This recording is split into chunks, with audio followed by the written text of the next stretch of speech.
Deep breaths. Okay. Am I ready to begin? Yes. Okay. So my name is Bryn, obviously. This is a little bit of what I'm going to go over. And here I'm going to give you a little bit of value added, something that you can take home and utilize right away. So big thing is that I was born here. I moved away to go to the United States when I met my husband, and I had to get recertified in the US in order to practice there. So I am a certified athletic therapist here in Canada. I graduated in 2014 from Camosun College, and I moved to the US in 2018, got licensed in Washington State, and then we ended up moving 6 months after I got my license. It took me almost a year there to get my license because of how slow their process is. And 6 months later, my husband said, we're moving to Missouri. So I moved to Missouri State, got licensed there. And then I was practicing as a licensed athletic trainer in a high school. And it was very, very cool because that program that hired me also allowed me to get my master's degree. So while I was working for them, I was also getting my master's of science, which was amazing because they also covered the cost of it. Yes. I only moved back 3 months ago and started this business. So it's been a whole change. I was there for 6 years, and now I'm trying to rebuild my network and rebuild my brand. So my story started when I was younger, and the big thing with it is that I came from a family of manual laborers. I was the first one in my family to go to college, and they expected me to go to a university. And I didn't know what I wanted to do at 17. I don't know if any of you knew what you wanted to do at 17, but I did not. I knew that I wanted to help people. That has always been my passion. So I went into biology because I figured I could do something with a science. And that was one of the things that I was good at. Well, I hated it. I don't know if any of you have ever gone to school at SFU. The guy who designs prisons designed it. It is very dreary, very cold. You're one of 500 students, and I didn't know what I wanted to do. So I ended up dropping out. I have a Chinese mother who I was the shame of the family for a while there because I dropped out of school. I'm sure some of you know what I'm talking about, where parents are like, you have to go to school, you have to do something. And so I ended up working 3 jobs, helping out, doing everything around the house to try and make up for it. And then I found paramedicine, and I was like, I think that might be it. It's very fast paced, very much helping people right there with them. And so I went and started doing that. Well, lucky me, they were on a giant strike as soon as I finished my course. And I couldn't even, as a student, ride along with them to get licensed. So I was stuck. They had been on strike for a year at that time. And so they did not have any idea when that strike was going to end or when they were going to have students. And there was a backlog of students because, again, they hadn't taken any students on for a year. Well, I didn't want to put my life on hold and wait. So I ended up finding athletic therapy, which combines that emergency setting. And then it allowed me to also gradually see people improve and actually put them back into their sport, which I couldn't do as a paramedic. When I finally got the chance, I had already started my program for athletic therapy. I went and did a couple of calls as a student, and we dropped them off at a hospital. You don't know what happens to them. You pick people up, they have a problem, and you drop them off. And I didn't like not knowing because I didn't feel like I was giving people my full service, full help. And I like to know the outcome and know that I made an improvement in someone's life. So athletic therapy seemed like the perfect fit. Well, as a student, I was working with a hockey team. And I met my partner during this time because she was actually a therapist helping. What you'll notice is that this kid here, I'll back it up. Oh, a little bit further. He got hit with a puck in the middle of the ice, went completely unconscious, and rolled into the boards. I was the one that went out there with him. This was the first kid that I had that was completely unconscious as a student that I had to go out and check. And I was so scared. I yelled at him to wake up, and he did, thank goodness. He ended up only having a concussion, but it was his fifth as a 20-year-old, and he thought his career was completely over for hockey. Within 5 days, he was completely symptom-free after seeing my friend Jenna, which is not heard of. It took him a very long time to heal from his other ones. So I was like, what is going on? What is this therapy that can help somebody recover so quickly? Well, we had a couple more kids get really bad concussions, and this is like their third or fourth. These are junior athletes. They've been playing for a long time. And every single one improved, and they didn't even know how they did it. They didn't know what was going on. Nobody could explain it. So she offered to have me come and get treated by her so I could see what the treatment was. And the big thing with that is that I didn't even know I had pain going in to see her.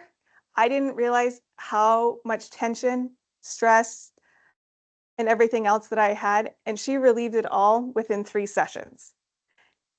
And so it made a difference because my clarity improved as a student. I was able to focus better, concentrate, and move better. And all of a sudden, it was like this light bulb moment where I'm like, hey, I want to be able to do this for other people. This is exactly what I was looking for. So that is Bowen therapy. So as soon as I graduated from my program, I went in to learn this therapy. It's very, very gentle. And so most people do not get adverse effects at all. It can work on infants, newborns, to people in their 90s without ill effects. It rebalances the whole body, so it allows me to treat people entirely. I mean, I use other methods now in conjunction with it. But one of the big things that I noticed and that she told me was that my jaw, because I've had braces, and my tailbone were actually off. And that's what was causing my neck pain and why no matter how much stretching, massage I got, it wouldn't improve because nobody was addressing my jaw and my tailbone at the same time. And so she addressed those and I was completely fine. It's just those little things that you learn as you go through. Well, as a student, we're all guilty of this technology neck where we're on our phones, tablets, devices, sitting at a computer. The more that you increase the angle, the more pressure you're actually putting on your spine and causing problems. Well, this hunch position was exactly what was happening to me. I was hunching my shoulders up because I was studying all the time. And then naturally, as a woman, most of us carry our stress in our neck and shoulders.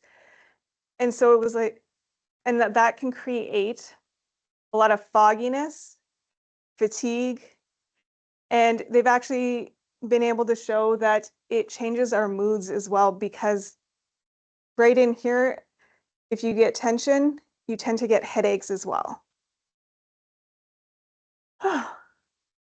And like anything else, if one area of your body goes out, the rest can follow as well. So it ends up leading to back, neck, and other issues. So guess what? There's an actual research came out while I was in school. I found this research that showed how Bowen for myofascial chronic neck pain is super beneficial compared to the traditional methods of physiotherapy, acupuncture, and chiropractic. And that it had longer, 12 weeks after the study, people had significant improvements compared to the regular therapies. And the only thing they did differently was the Bowen. Most of them said that they had improved range of motion. The only range it didn't improve was extension, which tends to be limiting because of the spine joints themselves.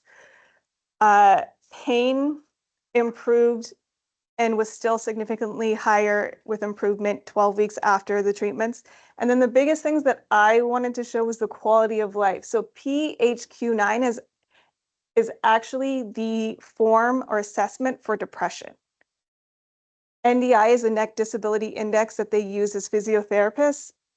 This one is the anxiety form. And all of them were shown to be improved with just neck treatments and that change. So I guess the big thing is that it's crazy to see how a therapy can change your mood and actually improve that. And one of the big things with that was like the concentration.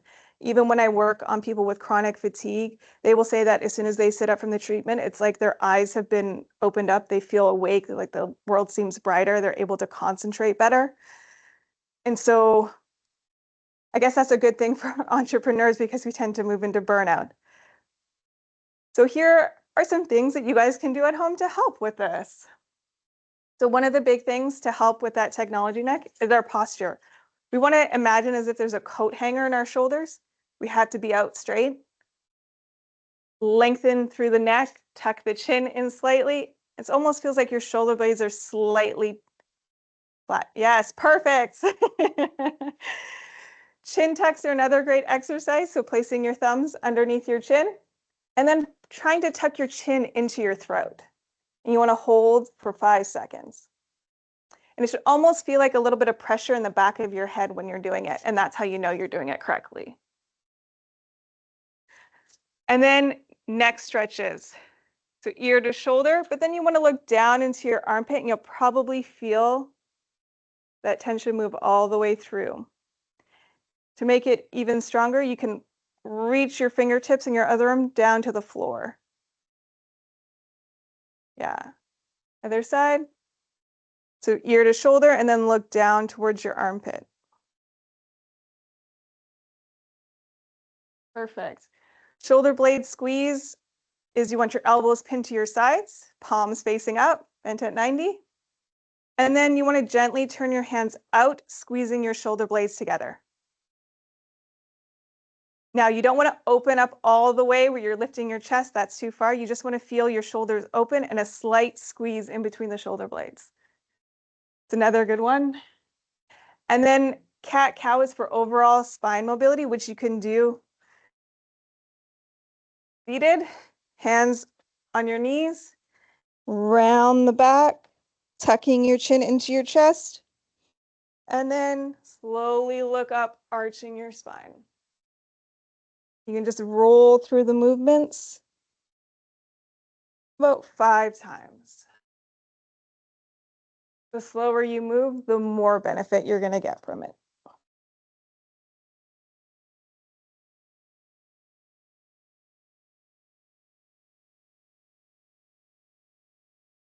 And then, yeah, feel free to contact us if you have any questions or anything you'd like to discuss.